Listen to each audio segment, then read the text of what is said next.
Good evening, everyone. You're all welcome here to tonight to the Eagle's Nest Gala.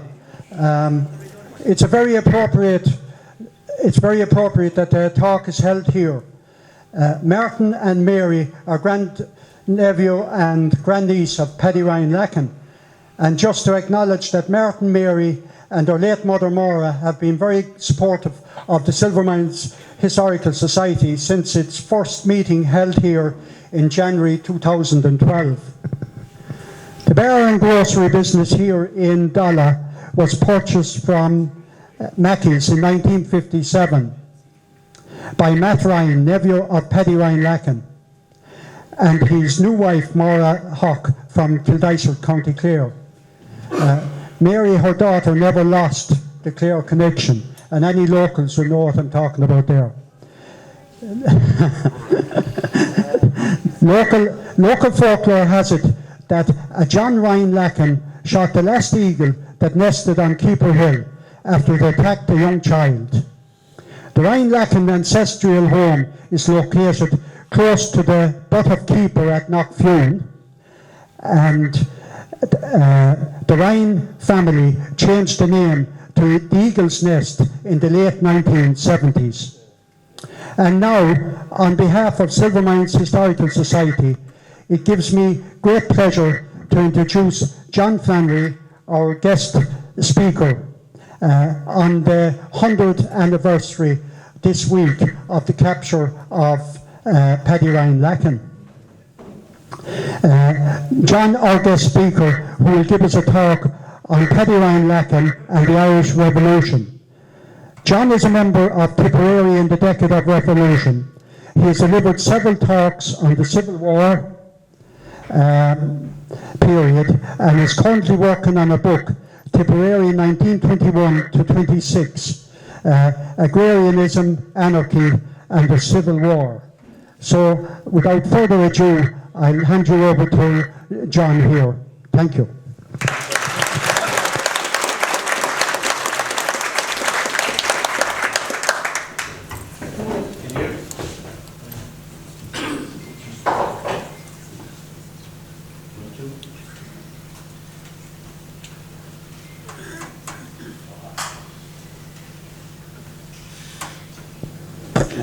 One, two, yep. Okay. We have liftoff. Good evening, everyone. I'm delighted to be here in Dala this evening, particularly in this venue with its association with the Ryan Lacken family. And at the outset, I'd just like to pay a huge tribute to the Lacken family for the assistance that they've given me for over many years. It's been quite some years now since I first became interested in Paddy Ryan Lacken when I started looking at the career of Sonny O'Neill here in North Tipperary. Sonny was a very close associate of Paddy, and from the very outset, as soon as I started asking questions about Paddy Ryan Lacken, I was given every assistance possible. There was never a question asked as to why I was looking for this information, what I was going to do with it, or anything like that. Anything that could be given was given freely and willingly, and I'm extremely grateful to every member of the Lacken family for that, and especially over the last week or so when I started really getting into grips with this talk, the amount of information that was flowing was just unreal, and I'm eternally grateful for that.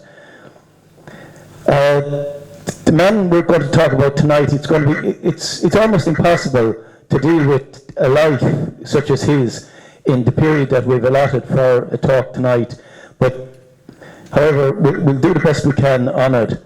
As Dennis said, a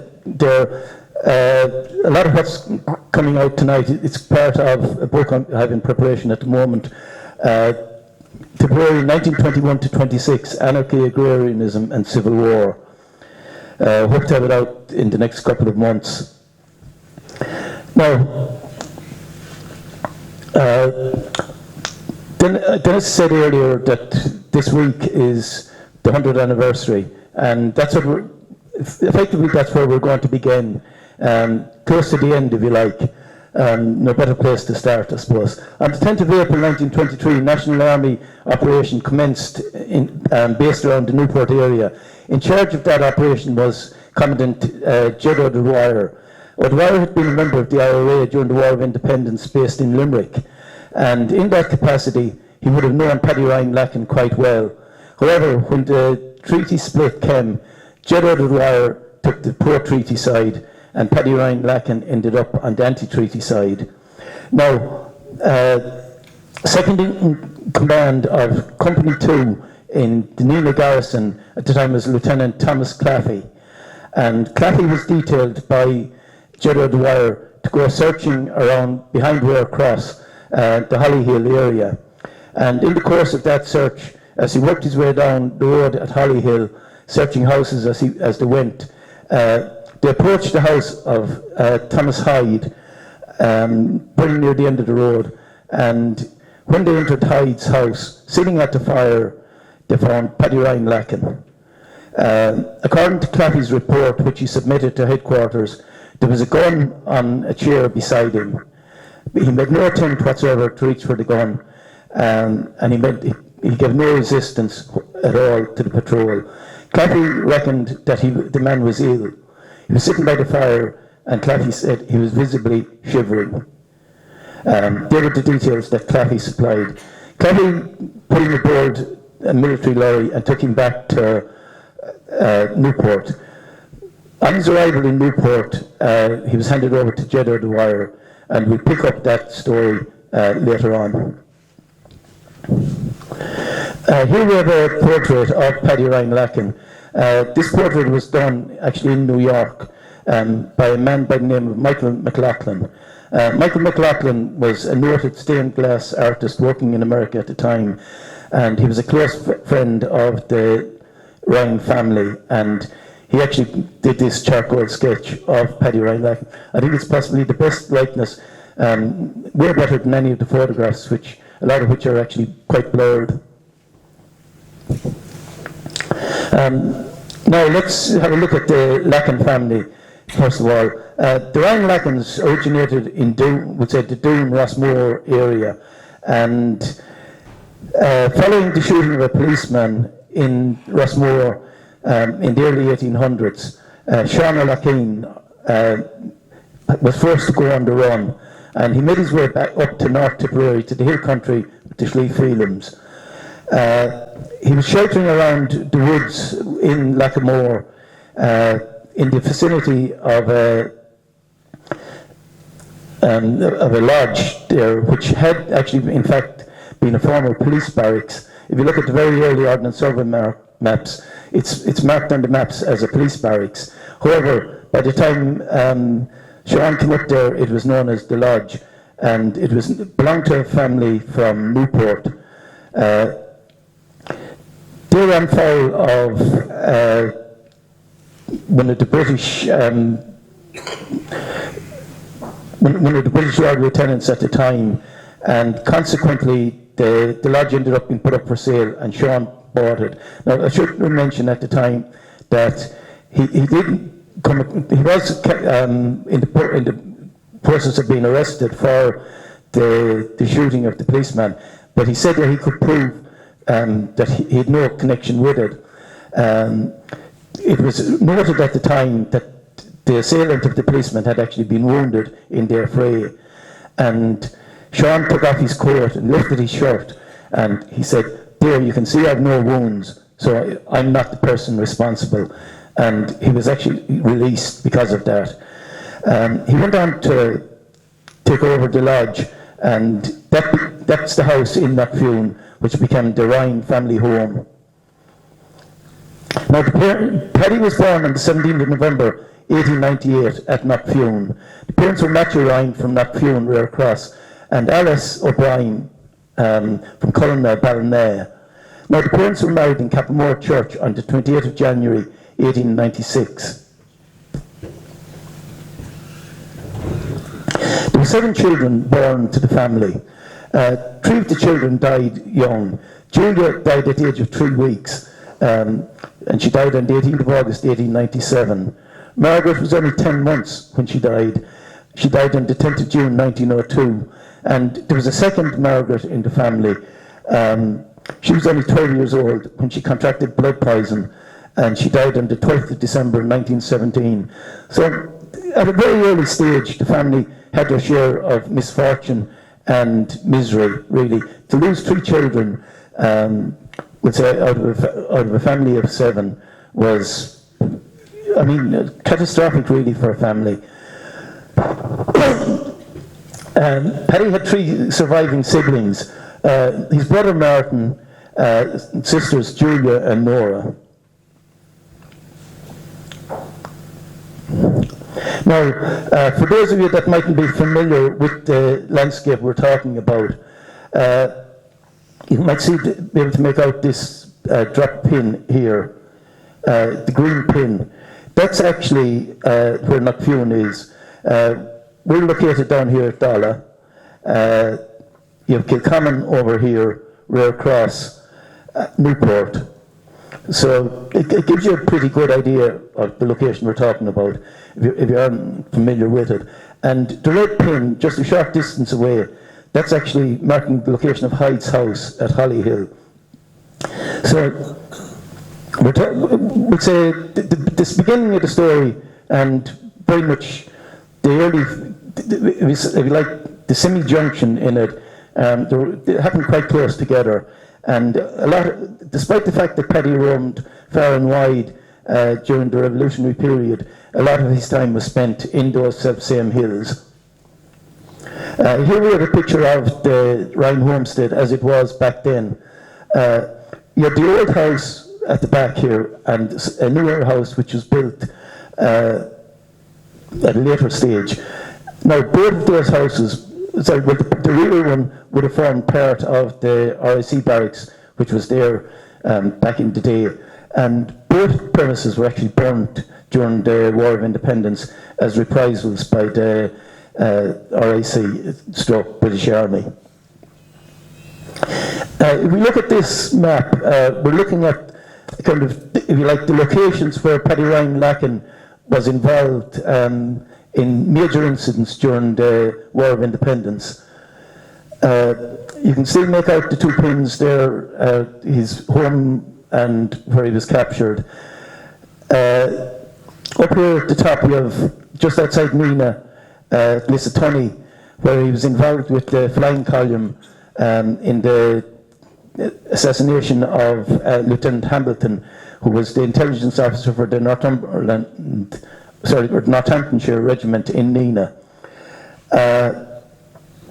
Here you have the barracks at Rare Cross, one of the earliest barracks raids in North Tipperary. Just down the road from that, on the way to Newport, you have the Lacken, where the Lacken ambush took place. And outside Newport here, you have Coolboreen. And if you come back in this direction, you have Hollyford Barracks. And then you have to go way down into County Limerick. Furthest down, you have Shraherla, where Paddy and a number of his comrades from North Tipperary were involved with a combined Limerick column made up of the 3 Limerick brigades in one of the worst days for the IRA in the whole War of Independence. And, sorry, go back there. Just north of that, you have Lacken. 2 incidents which we'll be dealing with. They happened on 2 consecutive days, the 1st and 2nd of May 1920, when, as I say, it was absolute disaster for the Limerick columns and had its own effect on North Tipperary as well. So these are the principal locations that Paddy would have been involved in the War of Independence. Now, looking at the Lacken ambush, 10th of April 1920, 3 RIC constables were cycling to Newport Assizes. On the way at just below Lacken School, between Lacken School and Newport, they were ambushed. Constable Daniel McCarthy and Constable William Finn were killed, and Constable Thomas Byrne was wounded. Taking part in that ambush were Paddy and Martin Ryan, Paddy Kinane, Jim and Tom Stapleton, Jerry Ryan, Mick Small, Pat Cash, and there was also up to 13 other local men all involved in that incident. Now, as a result of that ambush, you had the first official reprisals which took place in Ireland, where, with approval of British Army headquarters in Dublin, selected premises were chosen to be burnt and damaged to inflict revenge on the local population and to try and deter the population from giving any assistance or succour to the IRA, and also to deliberately try and harm the economy in the areas where the IRA were seen to operate. So as a result of that, first and foremost, you had Red Cross Creamery, which was burned. Knockfune, Riska and Kilcommon all had equipment damaged beyond repair. So effectively, the operations of those 4 creameries were put out of action. And straight away you can see that that was going to have a knock-on effect with the entire population in the area. Farmers had no place to take their milk. There was no processing going on, no butter being made for local markets and export. So very seriously, the local economy was being hampered, and people's livelihoods were seriously affected. So this was a deliberate attempt to try and, if you like, starve the IRA of local assistance, trying to alienate the community from them, giving the community a message that, okay, you help these guys, well, you're going to suffer. So you better pull back and stop assisting them.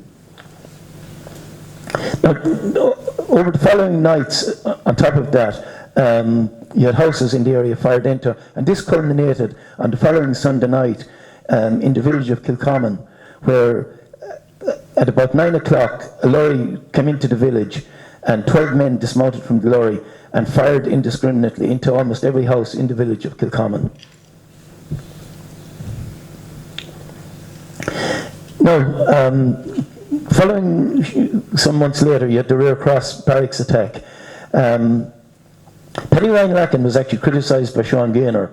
There was, at all stages, I would say, during the period, there was, if you like, an uneasy relationship between Paddy Ryan Lacken and what were termed the lowland people, if you like.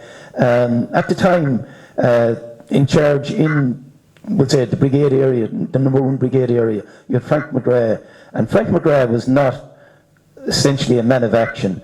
Frank McGrath preferred to work kind of slowly and steadily, and more so on the political end of things. Whereas Paddy Ryan Lacken was the complete opposite. Paddy believed that there was only one way to pursue this, and that was by immediate and forthright action. And because of that, because of his attitude towards that, I said this kind of an uneasy relationship existed between what we'll term the lowland and the highland areas within the brigade area. Now, Paddy Ryan targeted Red Cross barracks as an ideal location to mount a barracks attack. The brigade in general had considered Borrisokane and Red Cross as possible targets, and the decision had actually been made to, first of all, attack Borrisokane barracks. Now, in the course of Borrisokane barracks, one volunteer was critically wounded, Michael Kennedy, and he subsequently died in Limerick and was buried in Kilbarn. However, despite the length of that attack, it didn't succeed in actually capturing the barracks. It did succeed in pretty much disabling the barracks and rendering it unfit for occupation by the RIC. But McGrath actually gave the order to pull out before the attack could have been pressed home. And this gave rise to actually tensions within the battalion area in Nina, in that Gaynor had actually believed another half an hour and the barracks could have been captured.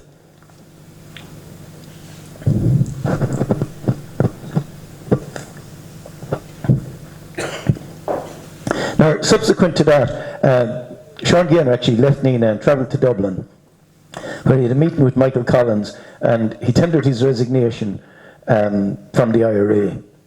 He said that he wasn't prepared to be part of situations like had developed in Borrisokane. In the confusion in Borrisokane, Michael Kennedy had almost been left behind in the pullout, and it was only Gaynor and some of the rear guard really that had extracted Michael Kennedy in the final moments of the pullout. So Gaynor actually tendered his resignation. However, he was prevailed upon by Collins not to do so. And with the result, there was a complete overhaul of the command structure within the battalion area and brigade area. Frank McGrath was actually put in charge of the Sinn Féin police in the area, and Gaynor was actually promoted in his place. Now, as this was taking place, I say Paddy had actually his eyes on an attack on Bursicane Barracks, and to mount an attack, permission had to be obtained from brigade headquarters. So he looked for that permission from Frank McGrath prior to his move out of the brigadier area role, and McGrath refused permission for the attack. He said that he would not allow the attack to take place until supplies of material and ammunition had been replaced, and that the brigade was back up to full strength materially.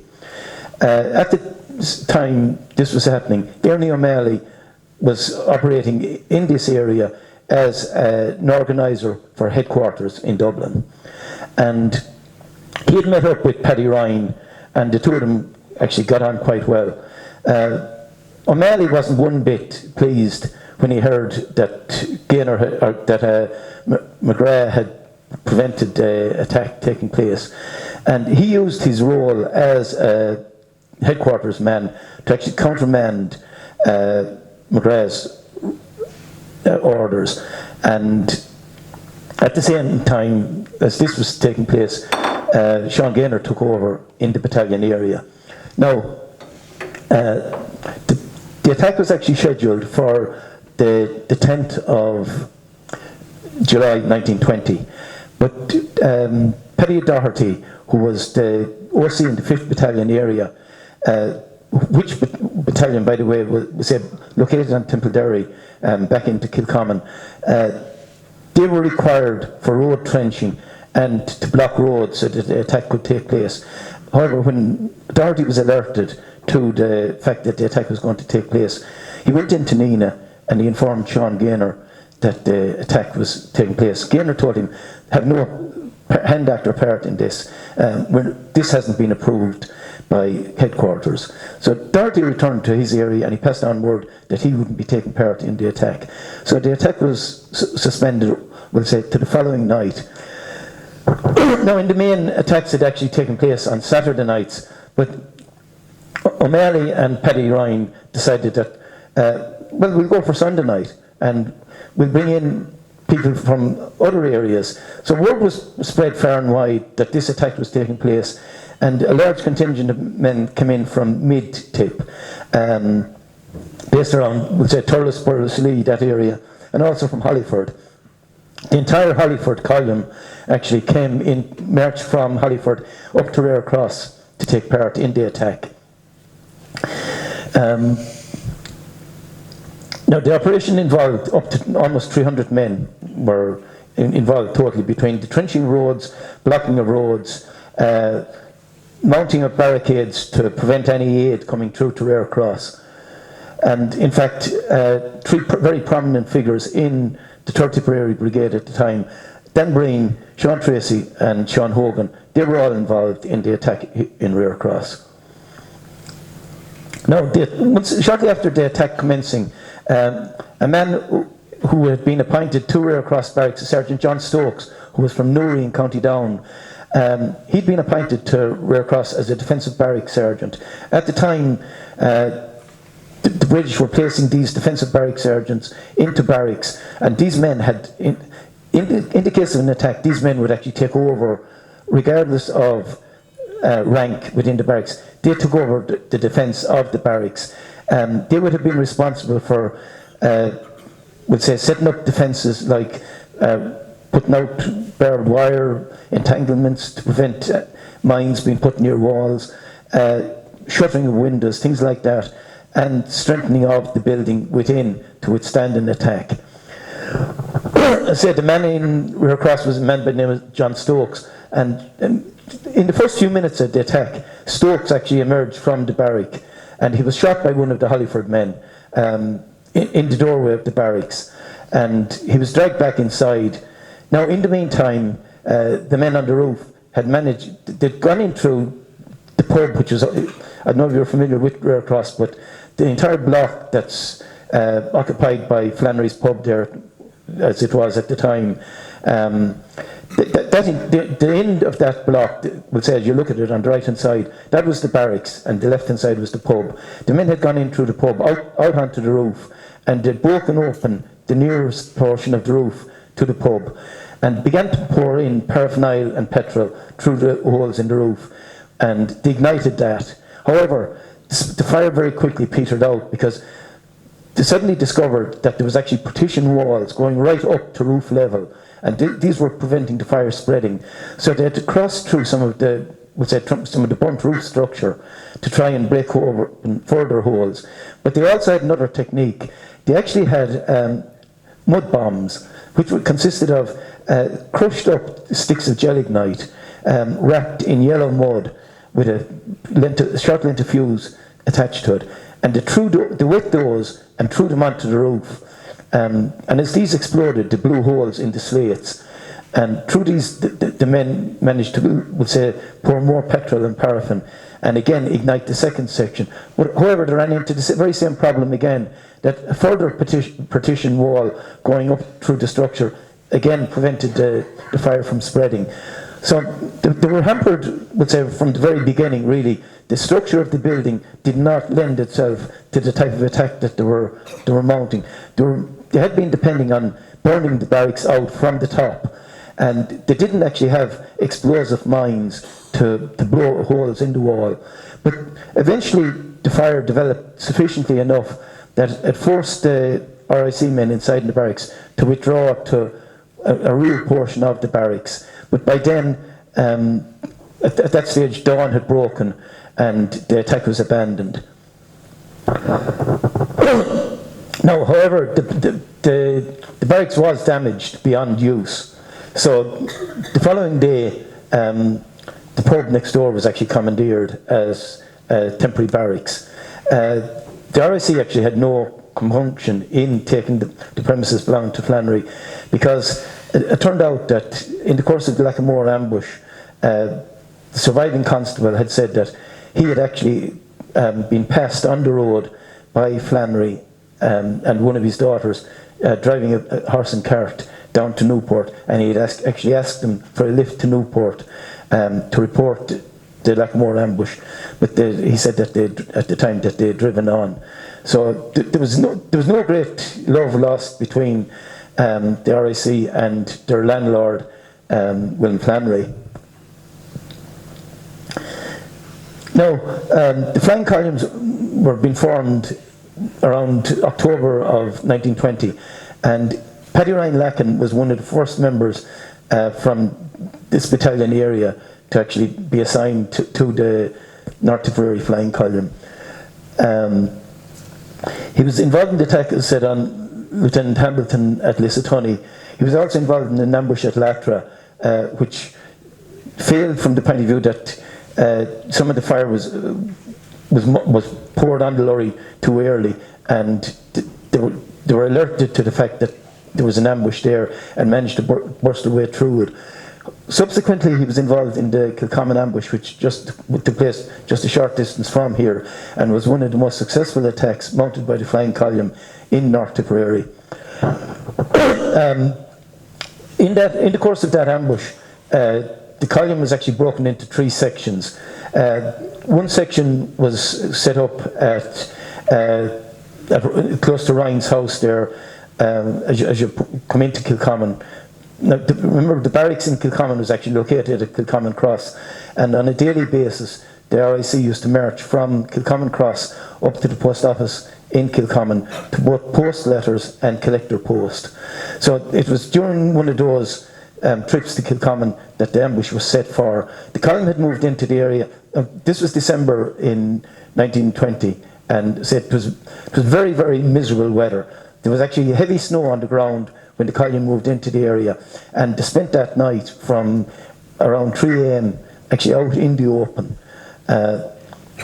Paddy Ryan Lacken was part of the section which had probably the most dangerous involvement in it.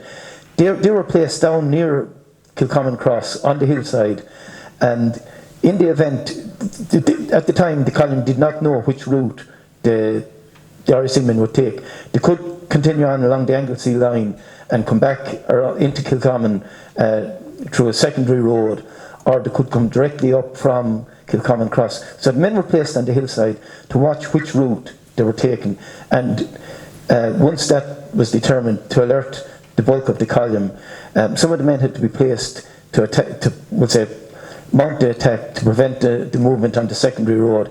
The main body was placed around Ryan's house. But Paddy Ryan, as I say, was part of 3 men that were located close to the barracks. And to make their way, once they had alerted the main part of the column as to the route, to make their way back up to rejoin the attack, they actually had to come down through fields. If they were running, we'll say, by parallel ditches, they had some bit of cover. But once they came to the vertical ditches that were, we'll say, vertical to the line of the road, they were totally exposed and could easily have been picked off if they were spotted by the RIC.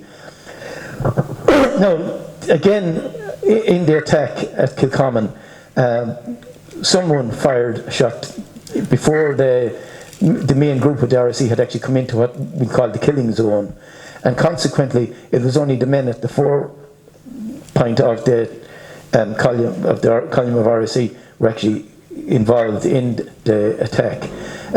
Those at the rear managed to turn around and start running back towards Kilcommon Barracks. However, Paddy Ryan Lacken spotted them, and he actually pursued them down along parallel with the road, and he managed to wound 2 of them as he was following them.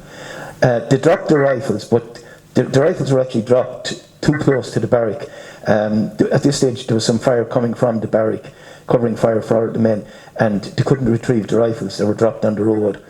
But as a result of that attack, 4 policemen actually died in Kilcommon. So it was one of the most successful attacks mounted by the IRA at the time. Now, in the wake of Kilcommon, the column was stood down over the Christmas, and in the new year there was this move to form, if you like, a super column in the Limerick area.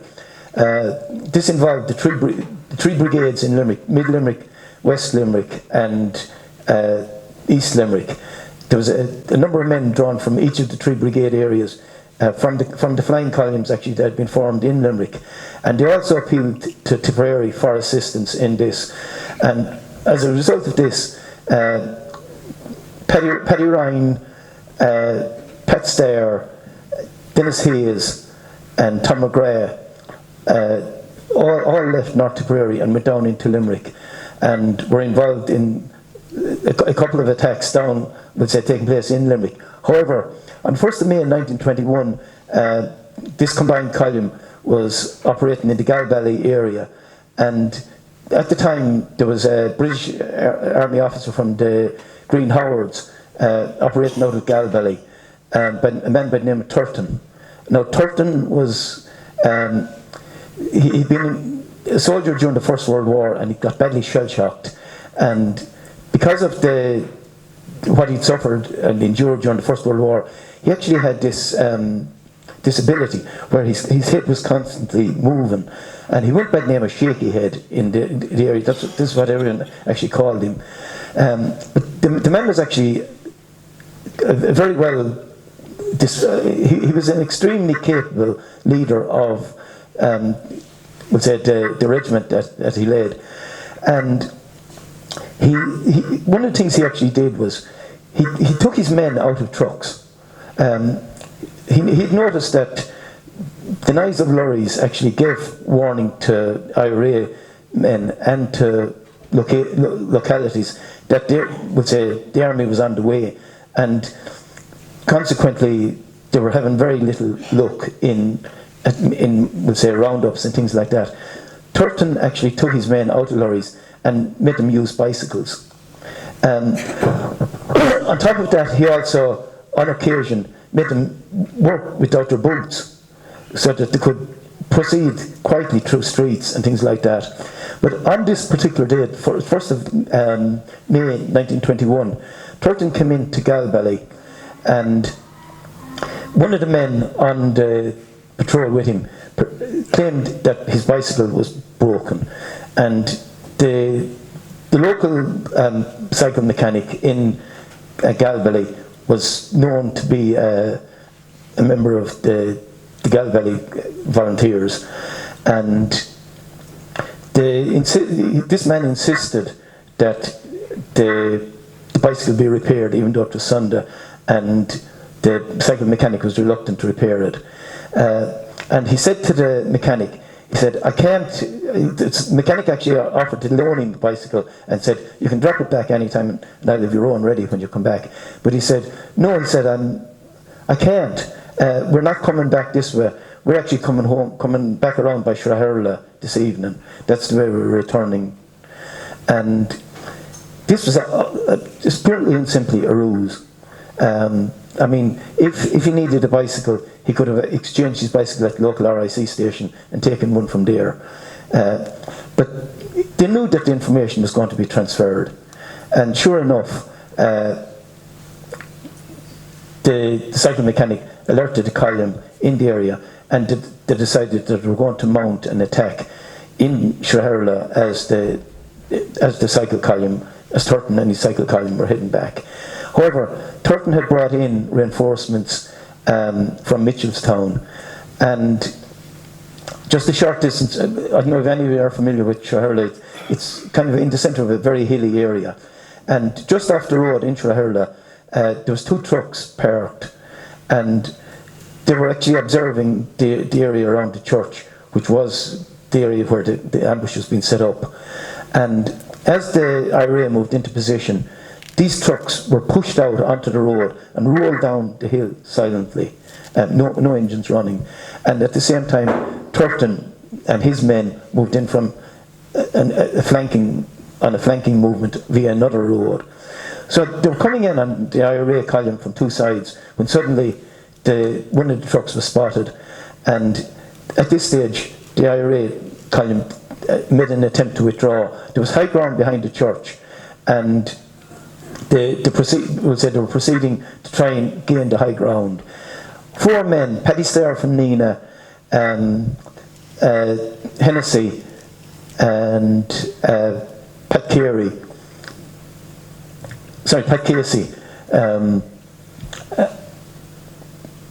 they decided that they'd fight a rearguard action, and they took a position in the field opposite the church, and they tried to hold off the Green Howards and the police that were moving in from 2 different sides. Now, in the course of the firefight, Pat Starr was actually killed, Hennessy was seriously wounded, and Casey was captured. Now, Paddy Ryan Lacken and 2 other men actually turned back, and they made an attempt to try and rescue the 4 men. However, the intensity of the fire at this stage just forced them back, and they had no option but to retreat. Casey was actually taken to Victoria Barracks in Cork, and he was tried at a Drumhead court martial that evening at 6 o'clock and sentenced to death. Now, normally in a case of court martial, there was actually grounds, would say you were given grounds for appeal, and you could appeal the sentence, and usually the sentence wasn't carried out for maybe a week or 10 days after the sentence. However, in the case of Casey, he was executed at 8 o'clock the following morning. It was the only, apart from, would say, the killing of, what's his name, in 1916 in Victoria Barracks, it's the only execution carried out in Victoria Barracks during the War of Independence, and it was almost instantaneous. There was no ground, there was no chance of an appeal whatsoever. He was literally given 10 hours that, okay, you're going to be shot in the morning, and that was it. Now, the men pulled out of Shraherla that evening and they headed up towards Lacken, where they were due to meet up with the remainder of the column. However, as they were moving to to Lacken, Turton was on his way out again, and outside Emily at level crossing gates, he ran into May Maloney, and May Maloney was a member of Cumann na Món, known to Turton. Two of her brothers were involved in Limerick in the column, and Turton and his men were on one side of the level crossing gates. May Maloney was on the other side, and Turton taunted her over what had happened the previous day in Shraherla, and told her that it was only the beginning of what was going to happen in the coming days. And May Maloney turned around and she began to cycle back towards her home. Turton took his patrol up onto a parallel road, on a higher parallel road, and he actually shadowed her the whole way back. He saw that she passed her own gate, and he knew that he had succeeded in what his aim was. And she continued on about a mile past where her own house was to alert the column that Turton was in the area. However, Turton, once he had determined that she wasn't going in home, split his column into two groups, and they moved in an encircling movement on the IRA. Now, the IRA headed for what's known in the locality as Reeves Field, and they tried to force their way through Reeves Field, and if they'd managed to do that, they had a good chance of escaping. However, with the way Turton was closing in on the Pinchers movement, they were caught in a crossfire, and in that crossfire, John Frahel and Pat Ryan Waller were both hit. Pat Ryan Waller was killed instantly, he was shot to the head, but John Frahel was wounded. Now, where he was actually shot, the column weren't able to pick him up and bring him with them. But a woman living in the house just beside the field in which he was wounded, Mrs. Coughlin, as the firing died down, she came out and she was kneeling beside John Frahel, and he was actually only wounded. And Turton's men came up, and she was pulled to one side, and Frahel was actually bayoneted to death, without any attempt to give him first aid or anything. He was just dispatched on the spot. Both men were subsequently buried in Maru. Now, in the wake of this, Donnacha O'Hannigan, who was the commander of this combined column, decided that the column was, in actual fact, was too unwieldy, it was too large.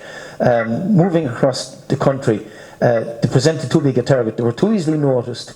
Word was being passed that they were there, and on top of that, when they came into a locality, the sheer weight of numbers was too big a logistic to be fed and looked after in an area. So they decided to dispense with the super column, as we call it, and the men were all told to return to their own brigade areas. So Paddy Ryan Lacken, Dennis Hayes and Tom McCarthy, they decided that they'd head back into North Tipperary. Around this time, Sean Gaynor decided to leave Nina and head out to Newport to try and he says he was trying to reorganise the battalion in the Newport area. I'd say he was coming out with the idea that he was going to implement his rule and lay down the law, bring them under headquarters command, if you like, that he was kind of fed up of the Hill area being an independent republic as regards the brigade was concerned. On 15th of May, he actually travelled to Newport, and he met the three men who were returning from Limerick. Now, they went to McGrath's house, and the meeting was scheduled with the battalion for the following day. However, while they were in McGrath's house, word actually came through that a man by the name of Detective Inspector Biggs was in the locality. Now, Biggs had been a soldier during the First World War, was commissioned in the field, And after the First World War, he joined the auxiliaries, and he was based in Lakeside Hotel in Ballina. Subsequently, a vacancy came up as a district inspector in the Newport area, and Biggs was seconded from the auxiliaries and appointed district inspector in Newport. In Newport, he was a huge thorn in the side of the people. He was vicious, he was totally indiscriminate in what methods he used, and he was a thoroughly disliked person. The IRA had decided that the first opportunity they would get, they were going to have a go at Biggs. And when word came into McGrath's that Biggs was seen driving out of Newport that day, they made a decision there and then that they were going to try and ambush him. Gaynor said he'd tag along with the group, and they were trying to surmise on what route, where was Biggs actually going.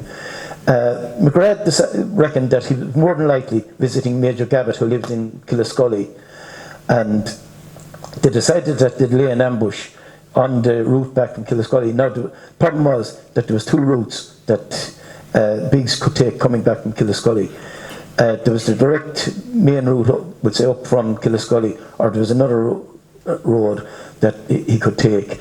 So they brought in reinforcements from the rest of the battalion, the Newport battalion, and they set up two ambush positions at a location known as Coolboreen, which is on the main road from Killascully. Paddy Ryan Lacken, Sean Gaynor, Dennis Hayes, Tom McGrath, and three other men from the Newport area armed with shotguns. They set up an ambush on that road. The remainder of the party headed over for the other road. At around 3 p.m, Biggs' car was spotted, and the alert was given that he was on his way back. As the car passed the bridge, fire was opened on the car, and Detective Inspector Biggs was killed when the car came to a stop. However, there was a front seat passenger in the car who was wearing a military hat, and that person was also shot dead in the course of the ambush. Turned out that that was a 23-year-old civilian, Winnie Barrington. Winnie Barrington was the daughter of Sir Charles Barrington of Glenstall. She'd been out riding from Glenstall that day, and she'd met Biggs, who invited her to accompany them to Gabbett's, and she handed the horse over to a groom that was with her, who'd taken the horse back to Glenstall, and she'd gone on in the car with Biggs. There was 4 people in the car. Gabbett was in the back, along with a British Army officer who hightailed it as soon as the car crashed into the ditch. He jumped the ditch and cleared out of the area. Here we see a picture of Winnie Barrington. She was actually only 23 years of age. She was just a couple of weeks short of her 24th birthday. And here we see Coolboreen, where the ambush actually happened. As the car came over this bridge, fire was opened from both sides of the road, and the car ran into the ditch somewhere here. Biggs made an attempt to get out, and he was shot as he got out of the car. In the course of the shooting, Winnie Barrington had actually been hit in the car.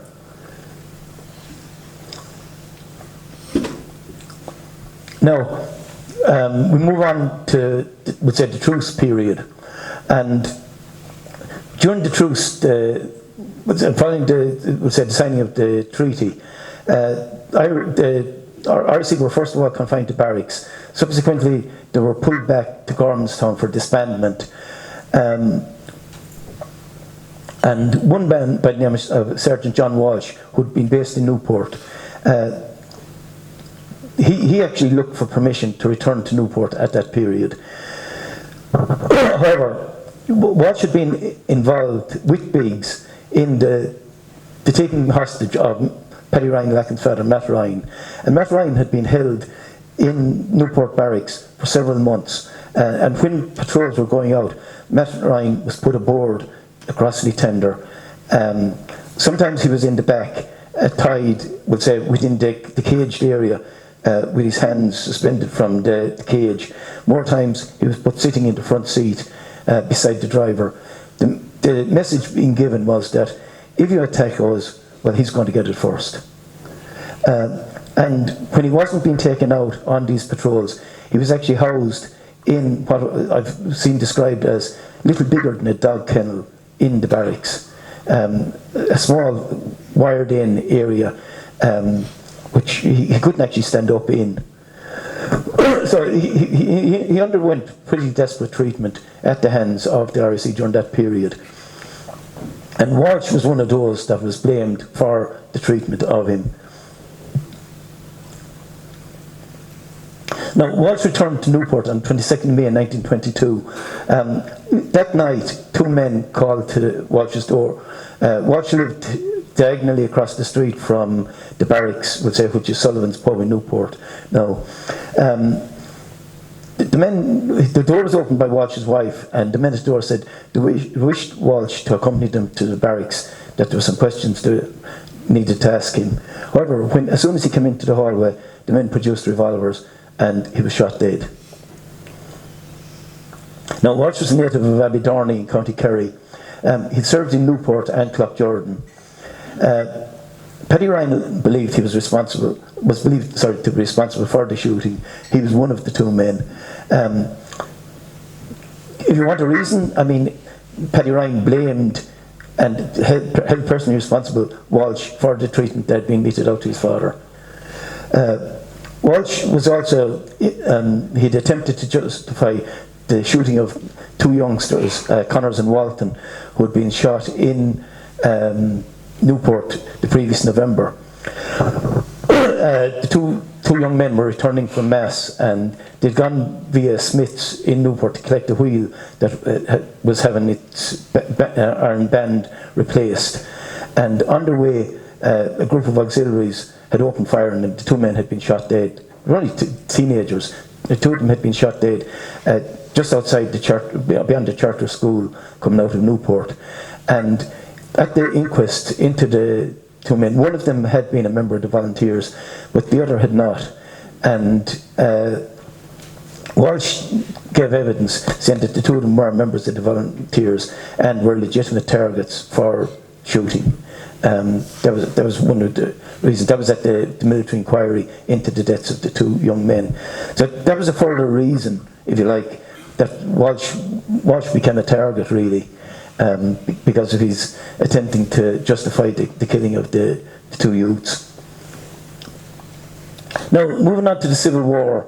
We looked at earlier some of the locations where Paddy Ryan had been involved in the War of Independence. Here we're going to look at the Civil War. He was involved in the battle in Nina on 28th of June. He was involved in an engagement at Crimlin Big outside Moneygall. I say he was involved in Newport in the attack on Walsh. He was also involved in the Bushfield ambush outside Nina. He was involved in Fileduff and in Moherclay. These would have been some of the principal engagements at the time. There would have been also several other skirmishes during the Civil War period.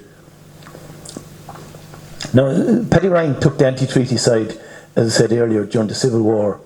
Paddy Ryan Lacken, they met with those in Moneygall, and they travelled on to Crinkle. Gaynor was in National Army uniform, and the man in charge in Crinkle was actually Michael McCormack, who had been a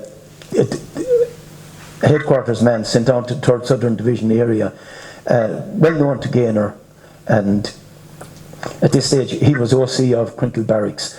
So the men went in posing as National Army men, and Gaynor tipped off Con Spain and Pat O'Brien to seize the armoury, that he would get the men out on parade in the morning. He asked them to seize the armoury, and he said, "Leave the rest to me."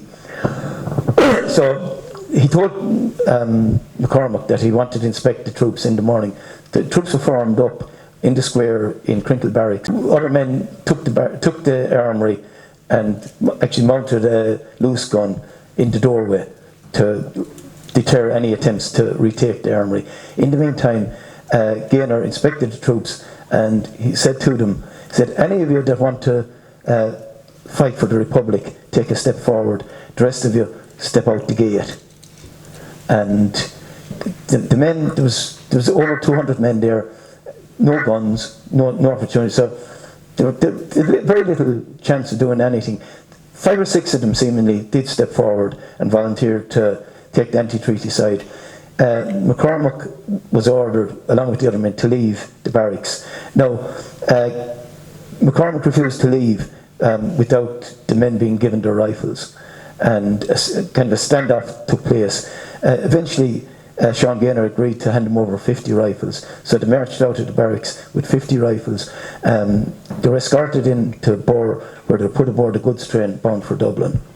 The barracks remained in anti-treaty hands up until the end of April, when it was actually they made a decision to withdraw from the barracks, but they burned the barracks before they withdrew from it.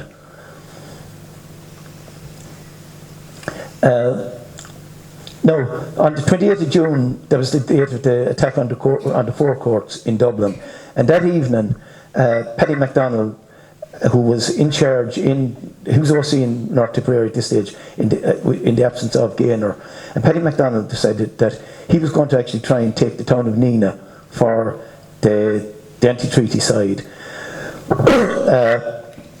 It became a brigade operation. He brought in every battalion in the number 1 brigade area, and at the time there was, we'll say, alternate patrols. The anti-treaty side and the pro-treaty side were both in Nina, patrolling the streets on alternate nights.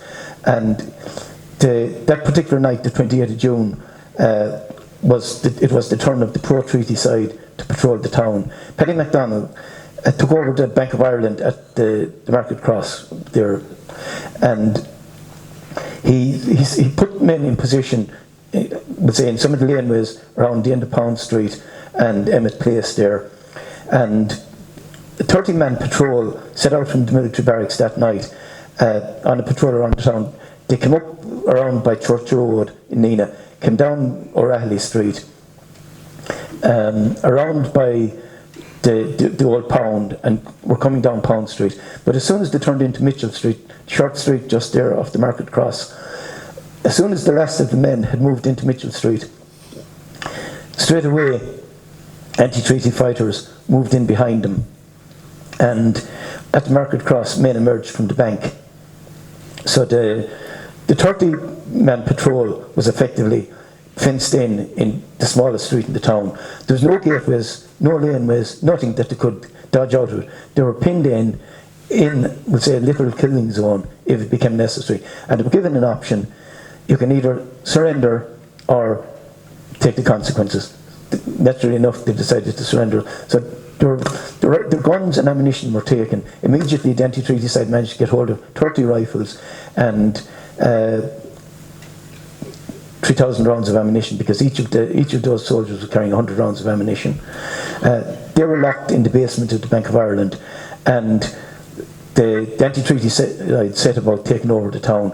First of all, seized the telegraph office located in the old post office at the end of Pearse Street, and began to take up positions. They took over the provincial bank, now the Garda station, and on the opposite side from the Bank of Ireland there, where Bro Jewellers is now in Nina, that was Miss Melody's ladies' apparel shop, and that was taken over because that held a very commanding position, commanding was a movement on Pearse Street, the main street in the town. And Paddy Ryan was actually in charge of the men holding that building. The battle for Nina raged over the following 2 days. In the course of that, 2 people were killed. Captain of the National Army, Captain Terence Byrne, was killed at the door of the High B in Nina as he was placing his men. And in the course of crossfire, Hannah O'Mara, wife of the proprietor of O'Mara's Hotel, was killed in the porch of the hotel, which existed at that time. There was kind of a square porch sticking out on the street. And the takeover of Nina, would say, caught people by surprise. So a lot of people who would have been only buying supplies on a day-to-day basis. They were without bread and milk and stuff like that. And one family had actually sent out 2 children that morning to try and get some bread and milk. Hannah O'Meara had spotted them as they went along the street, and she'd taken them into the hotel, given them bread and milk, and she was just after letting them out of the hotel door, warning them to stick close by the wall as they made their way home. And she just closed the door and turned around. And obviously, we don't know which side it was, but someone saw the movement in through the side windows of the porch and took it that was, we'll say, someone from the opposite side was in the hotel. And a bullet came through the side windows of the hotel and hit Hannah O'Meara, and she died about 20 minutes later. We don't know who killed her, but if you're familiar with the town of Neenah, as you go up towards Summerhill, the street actually narrows, and there's a building comes out onto the street with a window looking down over the town. And there was a machine gun, actually, a National Army machine gun placed in that window, and that was actually commanding, we'll say, fire on the street. Literally nothing could move on the street.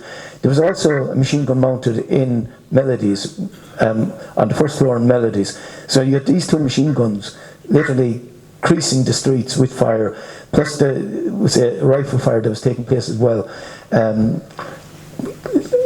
You couldn't literally move on the streets of Neenah while that was happening. Now, that went on till sometime after midday, and from then on, it kind of just desultory fire as people thought there was someone, would say, moving to try and take advantage.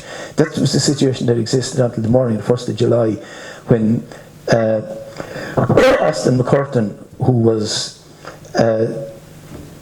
OC of the 3rd Southern Division National Army at that stage, he managed to break through a roadblock which had been mounted at Lisbonny Graveyard, and he brought an armoured car into Neenah through the Dublin Road, that area, and that came down through the streets, pouring heavy fire from the armoured car into the buildings there. Quite spectacular when you think of the fact that his own family were actually living on that street. His mother had a hardware shop halfway along the street there, where she and subsequently had the hardware shop in Pearse Street. So McCurtain was actually firing on his own home as that was taking place. Now, at this stage, in the face of armour, the anti-treaty side had no option but to start withdrawing. So they withdrew through the only route that they'd left open, and that was out through Silver Street, heading in the direction of Silvermines in the hills. But they left 13 men from the anti-treaty side, all Neenah men, actually volunteered to stay behind and fight a rearguard action to cover the retreat. And those 13 men, would say, they held out as long as they could, and when the wind began to reach a position that they were either running out of ammunition or couldn't fight any longer, they began to withdraw and withdrew to their own homes, we'll say, through the back streets and laneways in Neenah, which they would have been well familiar with. They subsequently left the town, most of them, and actually rejoined the anti-treaty side, who had withdrawn out into the hills. Now, despite the fact that Lynch hadn't actually given the order at that stage for, we'll say, anti-treaty units to withdraw from the towns and form flying columns, as had existed during the War of Independence, the North Tipperary Brigade formed themselves into columns at that stage, and they decided that they were going to fight a guerrilla war in North Tipperary. Now, they were tasked with they were given the task of preventing communications between Neenah and Limerick, because Limerick was regarded as a bridgehead, really, that if Limerick could be retaken, it was going to open a route up to the west and allow the IRA to link from, we'll call it the Munster Republic for want of a better term, that line which Lynch had formed kind of behind the line from Limerick to Waterford, effectively. They were hoping that by isolating Limerick, they could break through along the western seaboard and link up and subsequently move across the country on to Dublin. So the Mid Limerick column under Sean Carroll now came under the 3rd Southern Division at that stage, and between North Tipperary and the Mid Limerick column, they began to fight a very intensive guerrilla campaign all along that area. the railway and the road were constantly under attack. The roads were being mined, the railway was being mined. In one night alone, there was nearly 2 miles of railway line actually taken up by a combined group of Mid-Limerick and North Tipperary men working through the night. That took, we'll say, a hell of a lot of replacing. One of the actual actions that they did during that period was they mounted an attack at Bushfield, where they detonated a mine as 2 armoured cars were heading to Limerick. The first armoured car was overturned and 2 men were actually killed in that attack, and the third one subsequently died. Now, a couple of weeks later, you had an attack at Boher, in which 4 National Army casualties were sustained and 1 anti-treaty man, probably one of the youngest anti-treaty fighters killed in the course of of direct action. 17-year-old Laddie Hayes from Nina. He was actually shot dead. I think probably his first actual engagement under fire when he died at Boher Cross.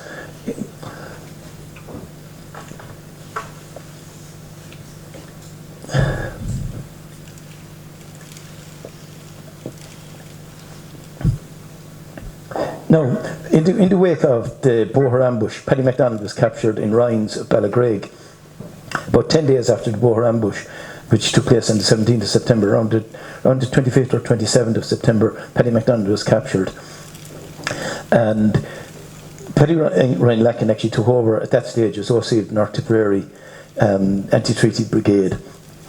In October 1922, Liam Deasy, as commander of the southern half of the country, he made a tour of inspection to try and determine what strengths the anti-treaty side actually had. And he came up to North Tipperary. He was brought into North Tipperary by Jimmy Leahy, and Paddy Ryan Lacken went to meet him in Lacken. And Paddy Ryan Lacken, Paddy Hughes and Jim Murphy actually brought him by pony and trap across through Kilcommon and down into Ballinaclough, where he was put up at poles in Ballinaclough.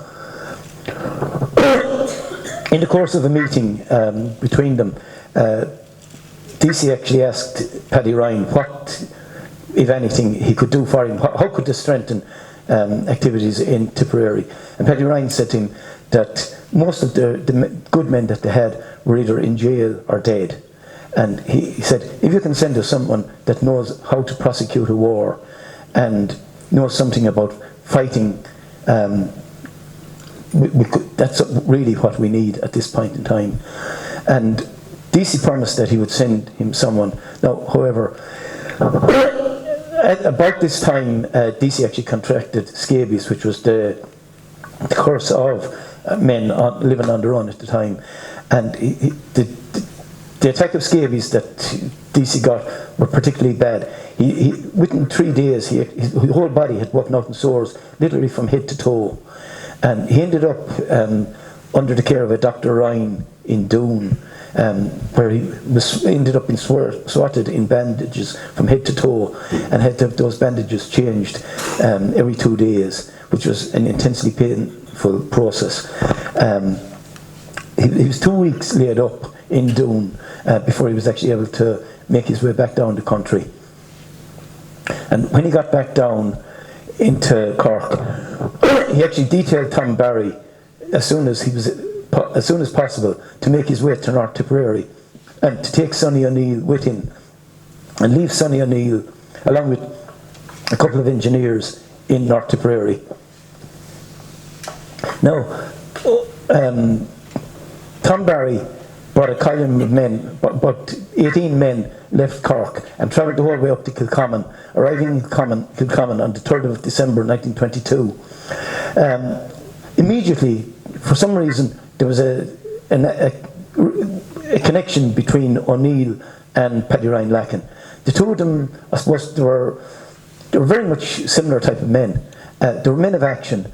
They were men that cared very, very little about their own personal safety. they led from the front, if you like, and I suppose that's why they connected so well. But from the very beginning, the two of them worked very, very close together and got on really well together. Now, in February of 1922, there was Michael Brennan in Limerick ordered a major roundup in the Creeny area. As I say, the IRA were operating out of the Creeny, the hill area around Kilcommon, Creeny, that area, and there were an absolute thorn in the side of the National Army in Limerick and Neenah. So Brennan decided once and for all he was going to try and eliminate that source of attack, and he brought in, he issued orders for men to move in from Thurles, from Limerick and from Neenah simultaneously. There was 300 men brought out from Limerick, 250 from Thurles, and 250 or 280 from Neenah. And they assembled at various points at 4 a.m. in the morning with the orders to spread out in encircling movement and move in on Creeny, with the intention of boxing in the anti-treaty fighters in the area. However, word was leaked that this was actually taking place. And on the 27th of February, at 4 a.m. in the morning, as this operation began, Sonny O'Neill and Paddy Ryan Lacken dispersed the group that were based in Creeny, and before the net could be closed, if you like, they headed off in different directions, seeking out various safe locations. Paddy Ryan Lacken, Sonny O'Neill, Paddy Hughes, Jim Murphy, and a man by the name of Leamy and two others headed for Moneygall. Now, that particular week was one of the wettest weeks, we'll say, of that whole winter. There had been torrential rain all week, and those 8 men left Creeny, headed across through Templederry, down across from Templederry, crossed the Neenah Bursley Road around Latra, and headed across the hills to a place called Cremlin Big, up above Moneygall. Looking at it on the map, it's something in the region about 35 kilometres. As I say, in intense wet weather. Now, they'd only arrived in Cremlin Big. They were staying at a place, staying with a family by the name of Ryan Captains. Captains was their nickname. Unfortunately, they couldn't have arrived. It was a good safe house, but unfortunately, as IRA men, they couldn't have arrived at a worse time. There was a dispute taking place between Ryan's and their nearest neighbours, Gleason's, over an adjoining field, and Gleason's very quickly discovered that some IRA men had come into the locality, and fearing that they were there to interfere in the land dispute, Mrs. Gleason sent one of her sons into Rossgrey to alert the National Army that there was IRA men in the locality. She feared that they were going to be driven off their land. Paddy Ryan actually was the first one up the following morning, came out the door of Ryan's house, and the first thing he saw was a National Army cap moving in, as a man moved into position on the perimeter wall surrounding the house. He ran back into the house, slamming the door, and said, basically, we're done for, we're surrounded. They could see the men moving into position. A standoff took place during which there was heavy gunfire exchanged for almost 2 hours, and the men inside the house were being called on to surrender. Now, bearing in mind that there had been executions just over 2 weeks previously in Rossgrey, where 4 men, 3 from Borsley and 1 from Ballina, had actually been executed, and the fact that the men in the house were bearing arms. So, under the terms of the prescription announced the previous October, they stood to be executed, and they felt that surrendering was only going to have one result. They were going to, as was used commonly at the time, get delayed. That was the way it was referred to. However, Sonny O'Neill had other ideas, and he said to the men, stick with me and we'll get out of here. And with that, he opened the front door and he charged out the door. As he did, he fired 3 shots. And As he fired, he hit 3 men. 2 of them didn't recover. The other one, the third man, recovered, but he fatally wounded Sergeant John Byrne and Private John Gunning and Sergeant Patrick Byrne. Gunning was from Bore in County Offaly. He was only 1 week in the National Army. Byrne had been a member of the Flying Column on the opposite side, on the same side as Paddy Lacken 18 months previously. 2 men would have actually known each other. They didn't realise that they were on the opposite side of a wall that day. Byrne and Gunning died over the following 2 days. The third man recovered from his wounds, but took no further part in the Civil War. He was invalided out of the army. But 2 of the men remained in the house. 5 of them burst out of the house. They ran across open ground. Now, O'Neill had created such confusion by hitting the 3 men that they made their way across about 60 yards of open ground before they entered an area of scrub and kind of heavy thicket. And they made their way through that and out the following side of it.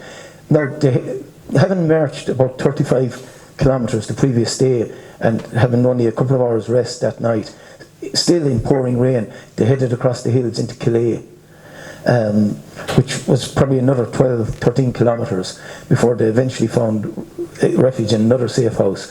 But that was what life was like at the time. I mean, they were hunted and harried from place to place, mounting guerrilla attacks as they went. At the same time, you had, we'll say, former comrades and new recruits into the National Army pursuing them in literally the same conditions. It was a very, very grim time in Ireland, as literally families faced each other off in some of these incidents. It was a case of brother against brother.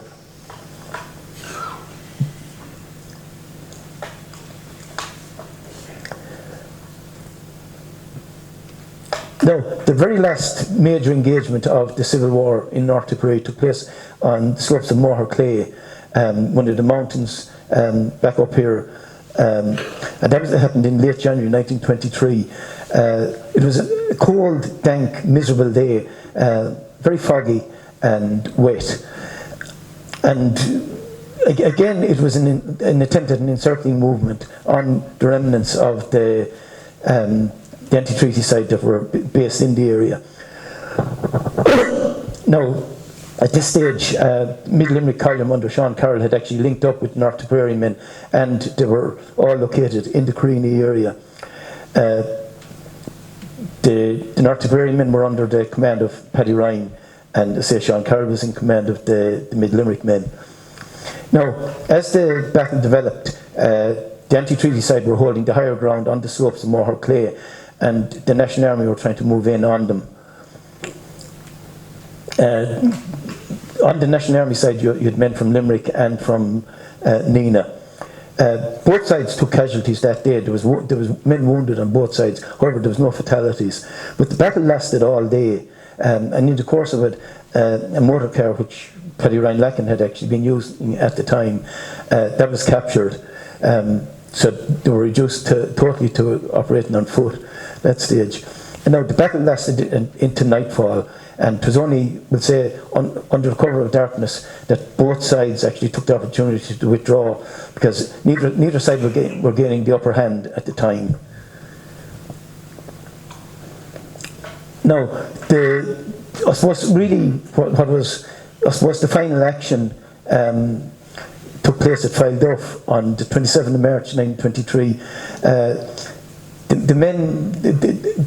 The remnants of the IRA column in North Tipperary were housed in a number of houses around the Fileduff area. And that morning, a creamery lorry was commandeered from Nina Co-op Creamery, and there was a large patrol came out from Nina. National Army began to move into the Fileduff area. It was a foggy morning, and for some reason there was no sentries on duty, and they were almost on top of the houses where the men were located before they were observed by a niece of Jim Murphy's, who was, would say, working for an uncle of hers, another uncle of hers up in Fileduff at the time. She raised the alarm, and the men who had been late out of their beds that morning ran out of the houses in various stages of undress. John Sheehy, who was the adjutant who was the divisional adjutant, he was actually trying to carry his gun and look after divisional, we'll say, papers that he was in charge of. And he emerged from Kane's house, ran across a short distance of the garden and had to climb over a bank. As he was climbing over the bank, he dropped his rifle. And as he turned around to retrieve the rifle, 2 Free State soldiers came around the corner of the house. Seeing him leaning forward, one of them raised the rifle and fired. The range couldn't have been no more than 20 feet. And the bullet hit John Sheehy straight in the centre of the forehead, killing him instantly. In the confusion, some of the men managed to escape, but Matt Ryan and Paddy Hughes and a man by the name of Stephen Davern, they headed up over the hill behind Kane's house, and they were followed by a group of National Army soldiers. As they descended on the far slope of the hill, one of the soldiers following them took a long-range shot from more or less the top of the hill, and he hit Paddy Ryan. Matt Ryan, sorry, he hit Matt Ryan in the side. The bullet traversed his chest and ripped both his lungs apart. Paddy Hughes said to Stephen Davern to keep going, that he'd stay with him. He knew Matt Ryan was dying, and Paddy Hughes remained with, we'll say, his comrade, knowing full well that he was going to be captured, and not knowing what the consequences of being captured actually were. But he feared for Stephen Davern's life, because Stephen Davern had actually been hunted out of Dublin. He was on a death list in Dublin. He was a Dublin man, son of a former RSC constable. He'd been born in Oughterard in County Galway, been a member of the IRA in Dublin, had actually been chased on 2 occasions through the streets of Dublin. The second occasion, chased into the Phoenix Park, while Joe Dolan and a couple of other members of Collins' squad hunted for him. Subsequent to that, Davern actually moved down into Offaly, and it was in Offaly that he met Matt Ryan. Now, the Dublin Guard were actually the National Army soldiers that were operating in Offaly, and Matt Ryan feared that Davern would actually be captured by the Dublin Guard and be executed. So he brought him down into Tipperary. That's how he actually came to be in Fileduff that day. But Paddy Hughes told him keep going, and he managed to actually escape over the hill into Glown. However, he was captured 2 weeks later. Now, Stephen Davern ended up his days in San Francisco. He never got a pension, despite the fact that he was an anti-treaty fighter. He fought in the War of Independence in Dublin. He was an anti-treaty fighter in Dublin, and he fought in the Civil War in Offaly and Tipperary, and could document all this. The Pensions Board sent him a letter telling him that they did not believe that he was a man to whom the Pensions Act applied, and he died without getting a pension. Moving back to what was transpiring in Fileduff that day, Paddy Hughes was captured. Now, in the meantime, Sonny O'Neill and Paddy Ryan were actually based in another house, and they managed to, hearing the shooting at, let's say, on the far side, they managed to escape. And in the confusion in the area around Kane's and Hayes' house, Sean Gaynor and Jim Murphy also escaped.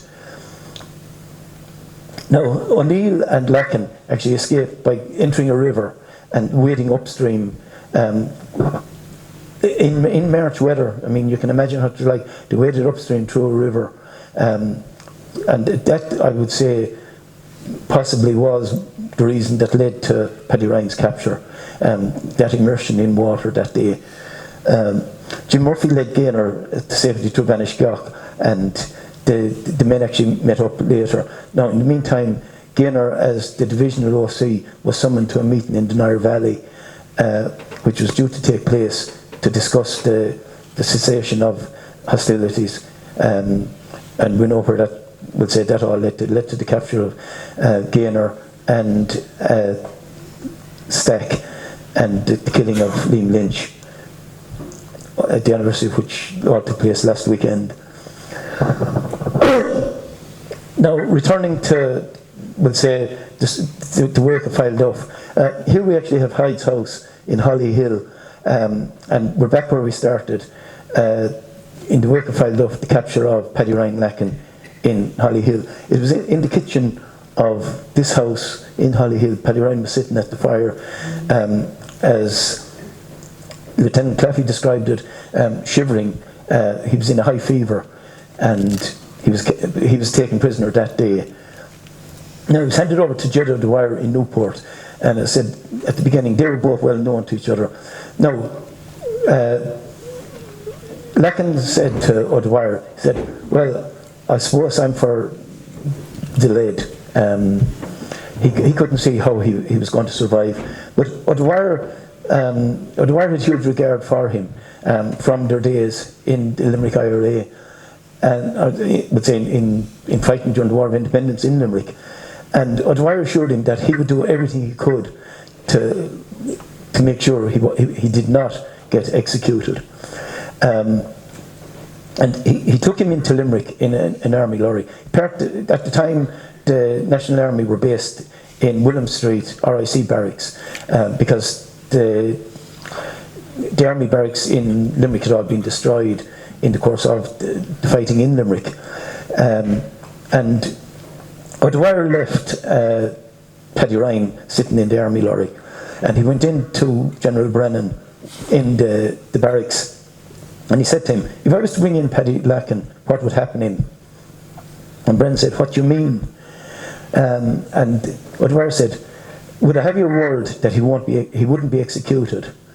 And Brennan smiled and he said, "Absolutely not." He said, "I give you my word." He said, "He's one of the old crew and he fought hard for what we gained."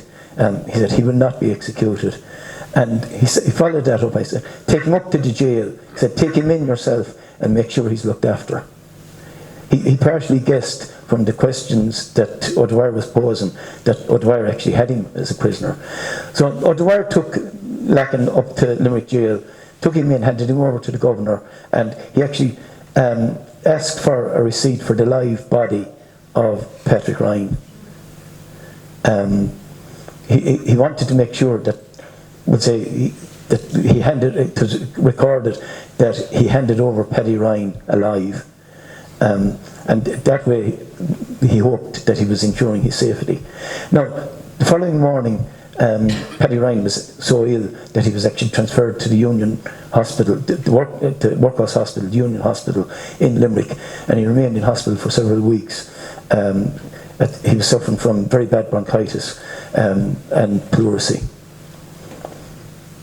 Now, Paddy would have seemed to have had a weak chest, because on several occasions he was actually he needed to get treated. During the War of Independence, he was treated by the Rohan sisters in Neenah.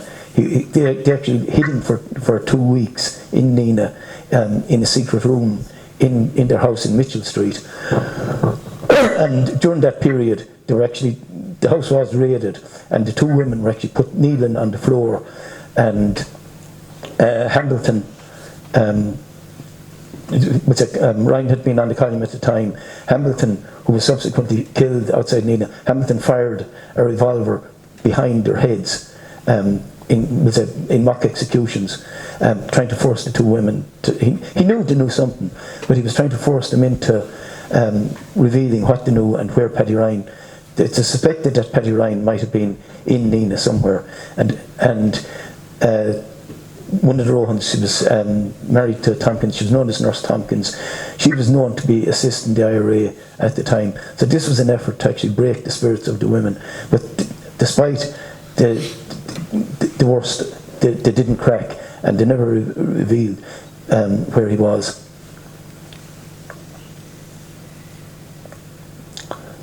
Now, following his recovery, he was transferred back to Limerick Jail, where he remained for a couple of months, and he was then moved to Hare Park in the Curragh. He was elected TD, however, on the 27th of August 1923. He was elected to Fort Dáil as a TD. Now, there are stories that he would say in Hare Park he was hiding from execution. I don't know if they're true, because he did write letters from Hare Park in which he gave his hut number and he gave his prisoner number. I doubt if he'd have written those letters, which would have had to go to the prison censor and which he would have had to hand over personally for them to come out. So I think that kind of disproves the theory that he was due for execution. The fact that he was at TD, I would say, also would have probably prevented him from execution. But he was elected to the Fort Dáil, and he remained in abstentions TD until 1927. Now, his father, Matt Ryan, died while he was in Hare Park. He died on 19th of December 1923, and Paddy was actually released from Hare Park on compassionate grounds to attend the funeral. He was never rearrested, and from that period on, he actually remained active right up to his departure for the States. In the 7th of May in 1924, we have a report to military intelligence in Dublin of him meeting with Sonny O'Neill to discuss reorganisation within the battalion area. Here we have a report from agent number 145, who was based around the Nina area, dated 30th of June 1924. Seeing as where we're located tonight, I think this that piece of documentation is particularly appropriate. On Sunday evening last, as I was in Dala, a car came from Nina, driven by Daniel Ryan, in brackets Clever. Those of you that are familiar with Nina know that Danny Ryan, his grandson Philly, operates an undertaking business there in Silver Street to this day. But his grandfather was running the Hackney service back then. In the car, it came from the direction of the Silvermines. In it were the following: P. Lacken, Jack Caplis, John Ryan, Silvermines, Dennis O'Neill, and Paddy Maher. They left after having a drink and headed in the direction of Fileduff. So they were drinking here that evening, and they headed to Fileduff. I thought it was a particularly appropriate document to put up, seeing as where we are. Now, on the 3rd of November, number 145, who was a very busy individual, he sent in another report to military intelligence. O'Neill is stopping in Ryan's at Kilcommon Cross, Kilcommon at present. He's on great terms again with the North Tipperary Brigade. He was visited on the 2nd instant by Lacken, Sean Carroll and P. Hughes, and had a good day's drinking at Kilcommon Cross. Lacken and Carroll are travelling to Cork with O'Neill for the election there. There was a by-election coming up in Cork. Again, number 145, on the 12th of November 1924, Lacken and Sean Carroll accompanied Ned O'Neill, that's underlined and Sonny is written above it, to Doon, en route for Cork last Saturday, where they remained until the following Saturday. Lacken, returning, was present at Templemore Fair last Monday, where he was joined by MacDonald. They were further joined by Egan, Leahy, Stapleton and Hines, mid-tip. The former crowd had cattle at the fair. The situation of each brigade area was discussed, which lasted about an hour. The entry of the 5th Battalion into mid-tip was knocked on the head, so it remains as before. Now, this number 145, he was getting very, very good high-grade intelligence. He actually had someone on the inside within the ranks of the IRA, and that person was fairly highly placed, because in subsequent reports he's talking about brigade council meetings, and he's able to quote chapter and verse of what was discussed at those meetings, and he has those reports the day following the meetings. So it was someone, would say, at council level within the ranks of the IRA who was actually leaking some of this information. Again, 23rd of November 1924, P. Lacken returned from Cork via Thurles on the 22nd. He was accompanied to Dare with Tom Barry of Cork. He was met by P. Ryan of Kilcommon Cross, Pat Hughes, Jimmy Leahy and Jack Maher of Anfield, Thurles. He expressed himself very well satisfied with the result of the elections, but thought Cork should have done better.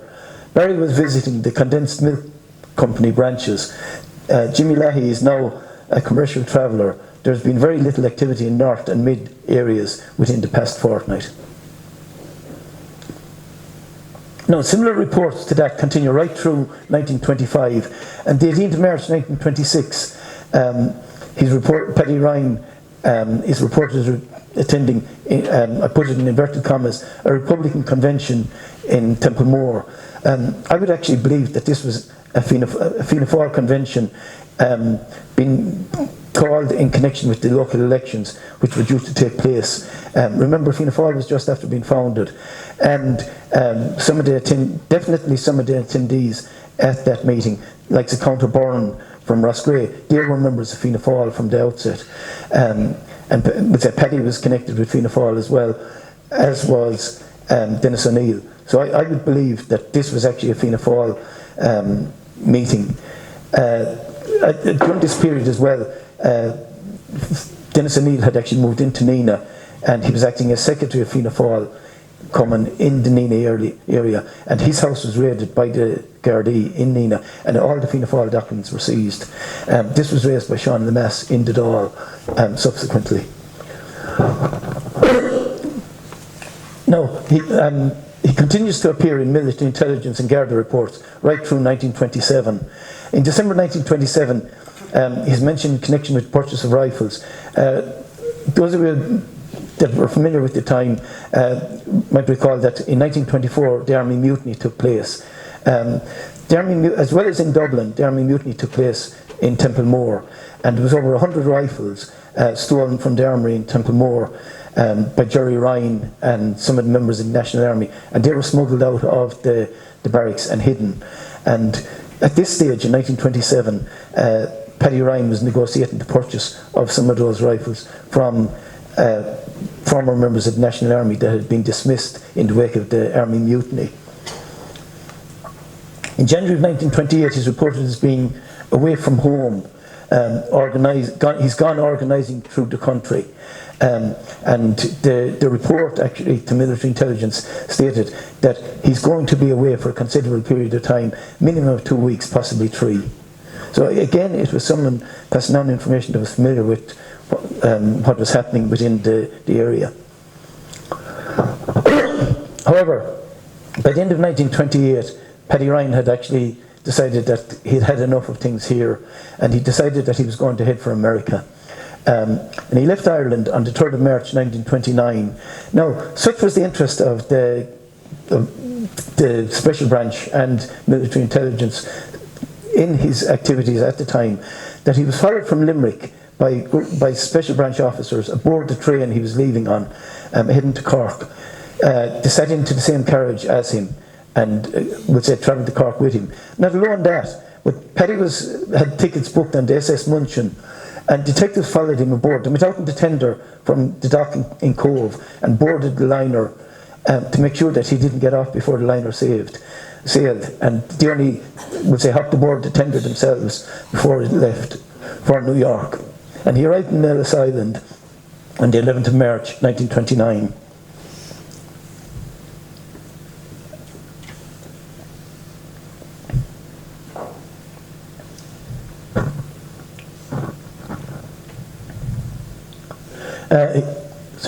Here we actually have a picture of the SS Munchen, the ship that Paddy actually sailed to America on. It was owned by the Norddeutscher Lloyd company, in other words, North German Lloyd. Maybe a bit of a coincidence that he went on a ship owned by Lloyds, and his niece has the name Lloyd as well, so you never know how coincidence works. Now, the captain of the ship was actually Hermann Gosling, and the ship was on a voyage from Bremen to New York via Cherbourg and Cove. It It was subsequently sunk in the Baltic until February 1945 with a loss of over 3,600 lives. It was one of the highest losses of lives in the sinking of any ship during the Second World War, and it was sunk by a Russian submarine.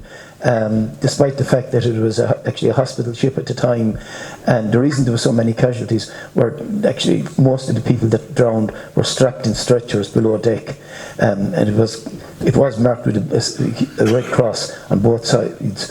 However, the captain of the submarine decided to put 2 torpedoes into it, and it sunk in 7 minutes. Such was the damage done to it.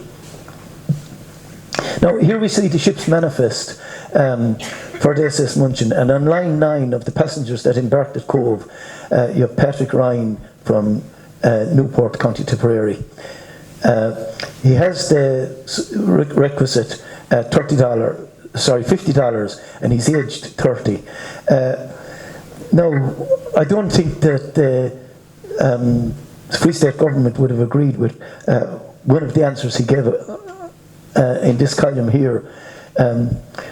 The question was, are you an anarchist? And to which he naturally enough replied, no. But I don't think, as I say, some members of the Free State government would have agreed with that. Now, Paddy stated that he was actually heading, you had at the time to give an address of someone that you had to have a contact in America in case your $50 ran out, that you weren't going to be a burden on the American state. And Paddy, I'd say with a small little bit of improvisation and possibly with an address that he had been given, but he put down a Father M. Ryan. Now, at this stage, Paddy's uncle, M.K. Ryan, was the parish priest in Lacken. So he wasn't in America, but Paddy put down the name of a Father M. Ryan in New York, and he declared him as his uncle. So I'd say the uncle there might have been a slight bit of creative writing on his part. Now, in New York, he fell in with a strong network of anti-treaty exiles. Unfortunately, in the wake of the Civil War, that was the only option left to many an anti-treaty fighter.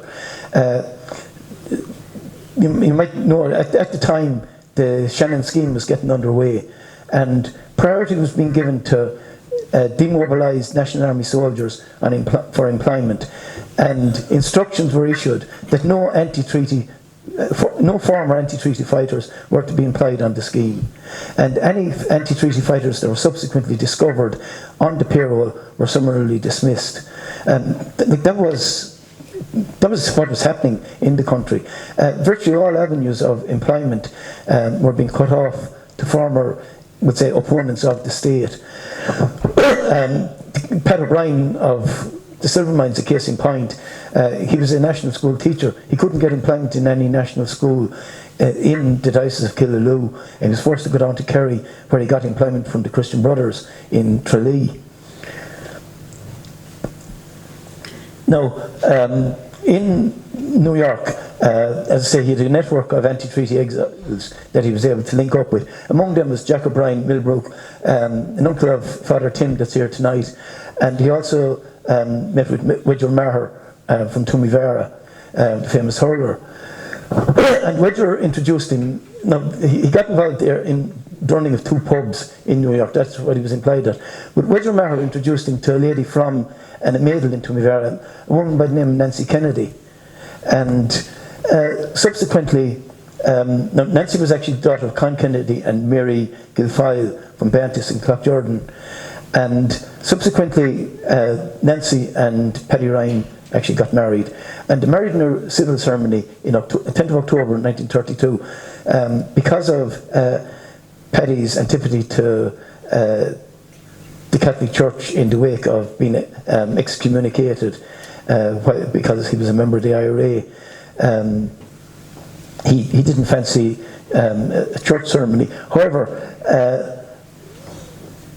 Nancy managed to persuade him to have the marriage solemnized in New York, in the church, and the church wedding took place on 31st of December 1932. Here we actually see some wedding photographs from the time. You have Paddy and Nancy here on their wedding day in October 1932. Here you see Paddy with two of his friends, Jack O'Brien Millbrook and a man by the name of Dick Quain. I haven't been able to discover anything about Dick Quain, but I would suspect that he was also, would say, an anti-treaty exile. And I'd say by the dress that I haven't been able to get into the civil records, but I'd say Jack O'Brien was possibly his best man on the day. I don't know for certain, but it looks that way. Now, there was two children born in the family. Mary, born 1933, died in 2015. She was married to Liam O'Reilly, and his son, Father Pat, a member of the Jesuit order, born in 1939. Nancy died in 1991. Paddy himself, unfortunately, died very young in 1944. I'd say he died purely as a result of the trials of his life as a member, would say, as a member of the IRA fighting the British and subsequently fighting in the Civil War. He died on the 21st of January 1944, only 45 years of age, died from a massive heart attack.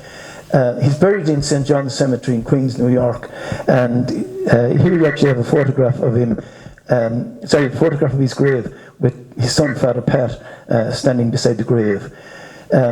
The location is section 2. If any of you are ever in New York and have a couple of hours to kill, maybe pop into St. John's. He's buried in section 2, row BB, grave number 72.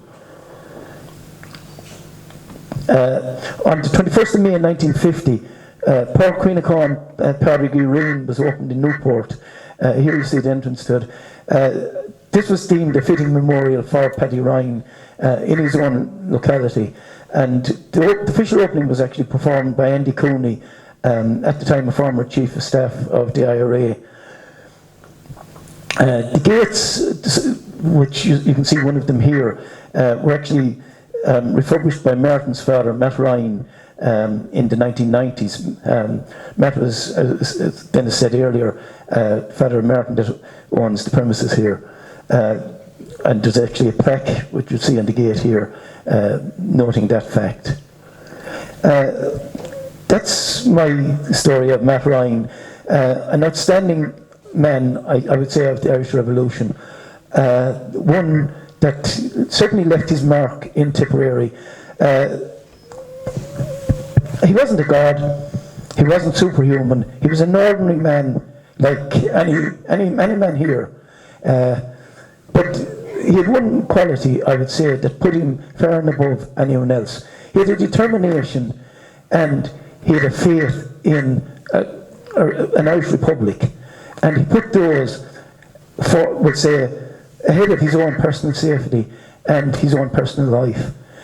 I don't think any of us can contemplate what that man and his comrades endured during those years from 1919 up to 1923.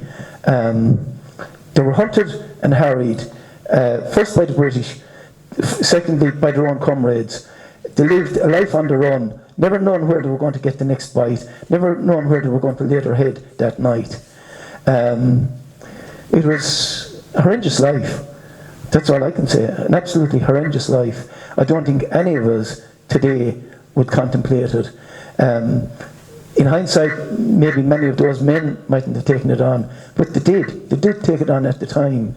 And it's thanks to their efforts that we have the country we have today. No matter which way you look at it.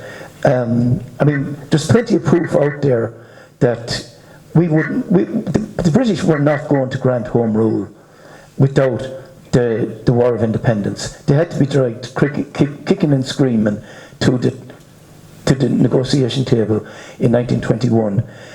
And I would say that Britain never ever had a benign hand in Ireland.